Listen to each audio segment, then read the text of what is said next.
ಹೇಳಬೇಕು ಎಂದ ವಿಷಯವೇ ಮರೆತೆ ಹೋಯ್ತಲ್ಲ ಏ ಬ್ರೋ, ಇಂಥ ಹೋಟ್ಲ್ ಬಂದ್ಬಿಟ್ಟು ಏನು ಬ್ರೋ ಕೈಯಲ್ಲಿ ತಿಂತ ಇದೆಯಾ? ಬ್ರೋ, ನನ್ಗೆ ಹಿಂಗೆ ತಿಂದ್ರೇ ಚಂದ.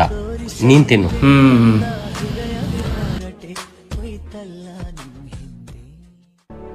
ಬ್ರೋ, ನಂಗೆ ಫುಲ್ ಆಗೈತೆ ಬ್ರೋ.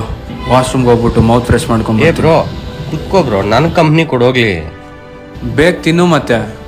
ಇದು ಮುಗಿಸೋದ್ರೊಳಗಡೆ ಒಂದು ಚಿಕ್ಕ ಕತೆ ಹೇಳ್ತೀನಿ, ಕೇಳ್ತೀಯಾ? ಸರಿ ಹೇಳು. ನೀನು ರೋಡ್ ಕ್ರಾಸ್ ಮಾಡ್ತಿದ್ದೀಯಾ ಅಂತ ತಿಳ್ಕೊ. ಓಕೆ. ಸಡನ್ ಆಗಿ ಲಾರಿ ಬಂದು ನೀನು ಹಿಟ್ ಮಾಡಬೇಕು, ಯಾರೋ ಬಂದು ನೀನು ಕಾಪಾಡ್ದ ಅಂತ ಇಟ್ಕೊ. ಅವನೇನಂತೀಯ? ನನ್ನ ಪ್ರಾಣ ಕಾಪಾಡಿರೋ ದೇವ್ರಂತೀನಿ. 10 ದಿನ ಊಟ ಮಾಡಿಲ್ಲ ಅಂದ್ರೆ ಏನಾಗುತ್ತೆ? ಸಾಯ್ತೀನಿ.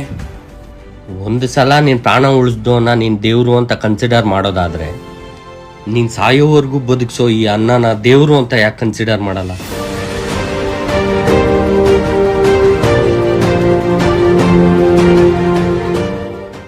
ಆಮೇಲೆ ಏನೋ ಕೇಳ್ದಲ್ಲ, ಕೈಯಲ್ಲಿ ಹಾಕಿ ತಿಂತಿದ್ಯಾ ಅಂತ.